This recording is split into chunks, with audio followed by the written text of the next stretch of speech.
Laserasi persalinan adalah kondisi berbahaya yang bisa terjadi selama atau setelah proses melahirkan. Salah satunya adalah pendarahan postpartum. Ada 4 penyebab utama pendarahan postpartum yang dikenal sebagai 4T. T pertama adalah TON, yaitu Antonia uteri. Pada kondisi ini, rahim tidak berkontraksi dengan baik sehingga terjadi penyebab tersering pendarahan. T kedua adalah tisu, yaitu sisa plasenta. Pendarahan dapat terjadi jika plasenta belum keluar seluruhnya atau masih ada jaringan yang tertinggal. T ketiga adalah trauma, berupa robekan pada jalan lahir, seperti laserasi perineum, vagina, atau serviks. Dan T yang keempat adalah trombin, yaitu gangguan pembekuan darah pada ibu yang membuat pendarahan sulit berhenti. Sekarang kita akan membahas T ketiga, yaitu trauma akibat robekan jalan lahir. Sekarang kita masuk ke bagian utama, yaitu cara pencegahan laserasi atau robekan jalan lahir pada saat persalinan. Pencegahan ini bisa dilakukan dari dua sisi, yaitu dari sisi ibu dan dari sisi tenaga kesehatan. Dari sisi ibu penting untuk mengikuti arahan bidan, jangan mengejan sebelum ada dorongan kuat, dan tetap tenang dan rileks. 1. Mengikuti arahan bidan. Yang paling penting, ibu mengikuti semua instruksi dari bidan. Misalnya, kapan harus mengejan, kapan harus berhenti, atau kapan harus mengambil nafas. Instruksi ini penting untuk membantu kepala bayi lahir dengan cara yang paling aman untuk ibu. Kedua, jangan mengejan sebelum ada dorongan kuat. Banyak ibu yang ingin cepat mengejan karena panik atau lelah. Padahal, mengejan terlalu awal bisa membuat jaringan perineum kaku dan mudah robek. Tunggu sampai ada dorongan kuat dari tubuh, ini tanda bahwa jalan lahir sudah siap. Tenang dan rileks. Otot yang lebih tegang lebih mudah robek, karena itu tetap tenang dan rileks dan percaya pada proses persalinan. Bidan akan membantu agar ibu tetap merasa aman dan nyaman.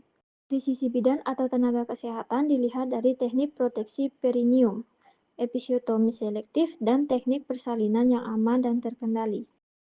Pertama, teknik proteksi perineum. Bidan menggunakan teknik khusus seperti penahanan lembut perineum dan mengontrol pengeluaran kepala bayi. Teknik ini bertujuan membantu jaringan meregang secara belahan sehingga risiko robekan berkurang. Yang kedua, ada episiotomi selektif, hanya bila diperlukan. Episiotomi bukan lagi tindakan rutin, hanya dilakukan bila ada indikasi seperti bayi besar, posisi tertentu, atau kondisi gawat janin. Tujuannya adalah membantu ruang yang cukup agar jaringan tidak robek dan tidak teratur. Ketiga, teknik persalinan yang aman dan terkendali. Bidan memastikan seluruh proses berlangsung dengan teknik yang benar, mulai dari pemantauan kemajuan persalinan, memposisikan ibu hingga menyambut kepala dan tubuh bayi.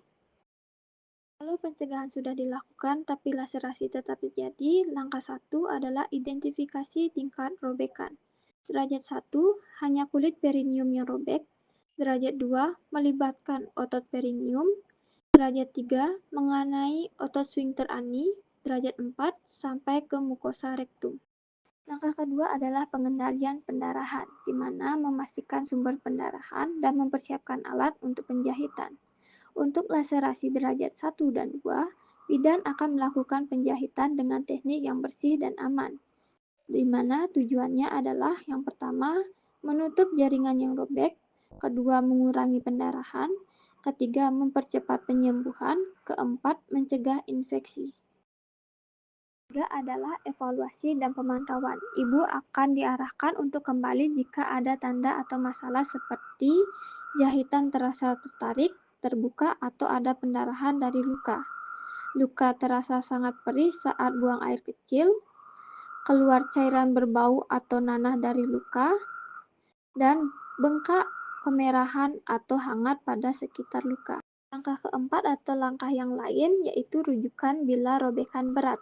Kalau laserasi derajat 3 atau 4 ditemukan, ibu harus segera dirujuk ke fasilitas yang lebih lengkap, karena penanganan harus dilakukan oleh dokter dengan teknik khusus untuk memperbaiki sphincter ani dan jaringan dalam.